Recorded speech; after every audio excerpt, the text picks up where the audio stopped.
Oke, yuk kita bongkar salah satu misteri paling aneh di dunia kerja.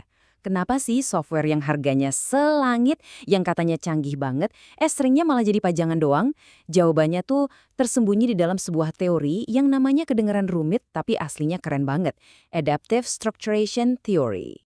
Pernah ngalamin gak sih, kantor baru aja beli software baru, canggih, katanya sih mahal banget. Tapi kok malah bikin kerjaan jadi makin ribet. Ujung-ujungnya gak ada yang pakai. Familiar banget kan skenario kayak gini? Harapannya sih kerjaan jadi otomatis, malah jadi pusing otomatis. Akhirnya semua orang diem-diem balik lagi ke Excel kesayangan kita semua. Duitnya hilang, waktunya kebuang. Zong! Nah, fenomena yang tragis tapi sekaligus lucu ini tuh terjadi di mana-mana loh. Dan biasanya kita udah punya kambing hitamnya masing-masing. Biasanya nih, kita tuh nyalahin tiga hal. Kalau nggak usernya yang gaptek, ya manajemennya yang nggak ngerti apa-apa, atau yang paling gampang, aplikasinya nih yang jelek. Bener kan? Entah itu karyawan yang dibilang anti perubahan, bosnya yang cuma bisa beli tapi nggak ngasih training, atau ya itu tadi, developernya yang disalahin. Kedengerannya masuk akal sih, tapi itu baru permukaannya aja. Tapi, coba deh pikirin, gimana kalau masalahnya itu bukan di salah satu dari mereka?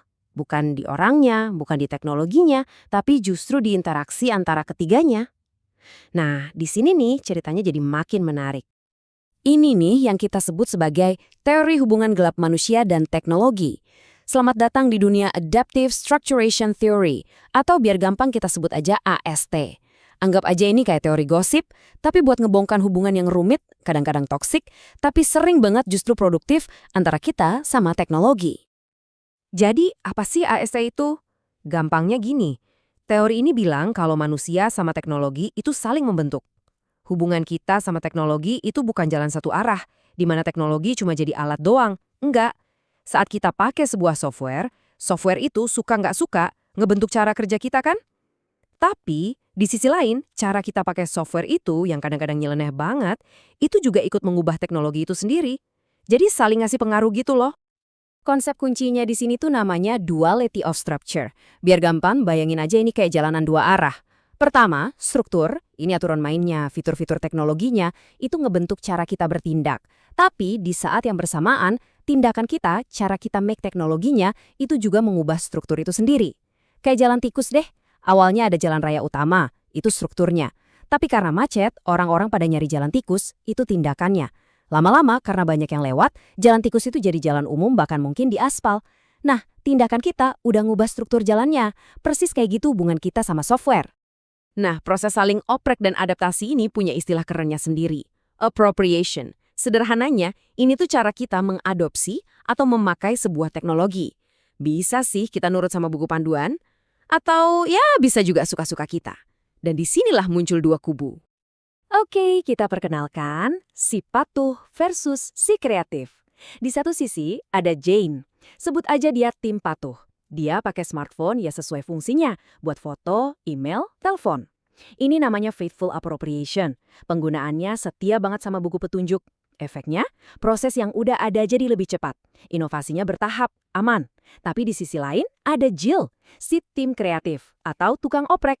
Dia pakai smartphone itu buat ngurusin spreadsheet, foto management, sampai cloud storage. Dia nggak cuma mempercepat kerjaan, tapi mengubah total proses kerjanya. Dari yang manual jadi serba digital. Inilah yang disebut ironic appropriation. Inovasinya transformatif, tapi ya ada risiko barunya juga. Dan coba deh lihat sekeliling. Hal kayak gini tuh terjadi di mana-mana loh. Contohnya, karyawan yang pakai Microsoft Teams bukan cuma buat kerja, tapi buat bonding informal, buat gibah mungkin, atau perawat yang nemuin cara pintas di sistem rekam medis yang ribetnya minta ampun, cuma biar bisa ngelayanin pasien lebih cepat. Mahasiswa yang making platform e-learning dengan cara yang dosennya aja nggak kepikiran. Atau tim kerja yang sengaja ngabaikan beberapa fitur di software manajemen proyek, ya karena nggak cocok aja sama alur kerja mereka. Kalian pasti pernah lihat atau bahkan ngelakuin ini kan?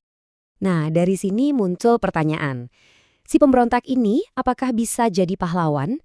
Biasanya kan orang-orang yang ngoprek kayak gini sering dicap bandel atau troublemaker. Tapi, beneran gitu? Jadi, kalau kita pakai teknologi itu nggak sesuai aturan atau kita nemuin workaround alias jalan pintas, itu artinya kita salah dong.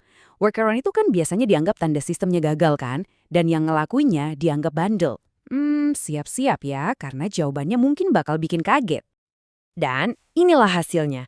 Ada sebuah kutipan dari studi tentang sistem rekam medis elektronik yang bilang gini, penggunaan teknologi yang tidak setia, ironic appropriation, justru memprediksi persepsi positif karyawan terhadap kesuksesan implementasi teknologi tersebut. Gila kan? Jadi, sebuah studi di rumah sakit justru nemuin fakta sebaliknya. Justru pas para perawat dan dokter ini ngoprek sistemnya, make dengan cara yang nggak sesuai aturan, mereka malah ngerasa implementasi teknologi itu jauh lebih sukses. Loh, kok bisa kebalik itu? Plot twist! Ternyata, para pemberontak inilah yang seringkali jadi inovator sejati. Mereka bukan biang kerok kegagalan, justru merekalah pahlawannya. Merekalah yang bikin teknologi itu benar-benar berguna di dunia nyata. Gini, workaround itu ternyata bukan tanda kegagalan. Justru itu adalah proses adaptasi bersama yang bikin teknologi itu benar-benar pas sama kebutuhan kita di lapangan. Itu tuh bukan bug, itu tuh fitur. Itu bukti kalau manusia lagi berdialog sama teknologi. Mereka lagi ngejahit ulang software yang kaku biar ukurannya pas sama badan pekerjaan mereka yang unik dan nggak bisa diprediksi. Oke, setelah tahu semua ini, terus gimana dong seharusnya? Apa yang harus kita lakukan? Intinya begini, suksesnya sebuah teknologi itu bukan cuma soal fitur yang canggih, bukan soal seberapa banyak tombolnya, tapi soal seberapa fleksibel teknologi itu buat dioprek dan diadaptasi sama penggunanya. Teknologi terbaik adalah yang paling lentur, yang ngasih ruang buat kreativitas penggunanya. Jadi, hubungan kita sama teknologi itu bukan kayak majikan dan bawahan, bukan teknologi yang nyuruh-nyuruh kita.